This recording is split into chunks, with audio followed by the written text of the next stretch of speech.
ஒரு காலத்தில் வெகு தொலைவிலிருந்த ஒரு வறண்ட நாட்டில் மழை பல நாள்களாக வரவில்லை. மரங்கள் வாடியிருந்தன, குட்டைகள் வறண்டுவிட்டன, ஜீவராசிகள் எல்லாம் தவித்து வந்தன.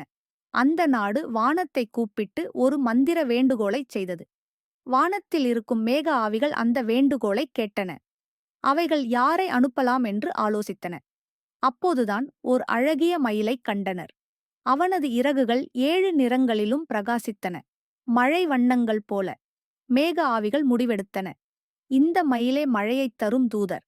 மயில் வானத்தை நோக்கி பறக்கத் தொடங்கினான். மேகங்கள் வழியிட்டன, இருள் நிறைந்த வானம் அவனை அணைத்தது. ஆனால் பயணம் எளிதாக இருக்கவில்லை.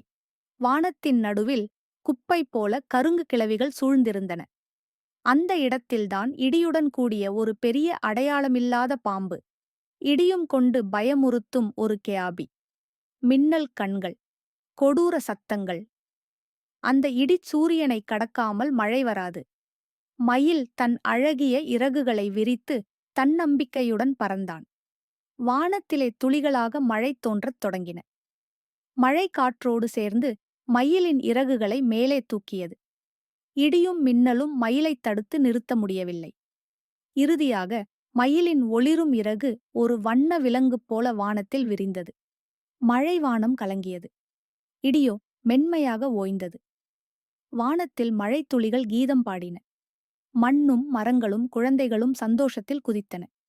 அந்த நாளிலிருந்து மயிலின் இறகுகளைப் பார்த்தால் வானத்தையும் மழையையும் நினைவூட்டும். குழந்தைகளே, அடுத்த முறை மயிலைப் பார்த்தால் அது வானத்தின் தூதர் என்பதை மறக்காதீர்கள்.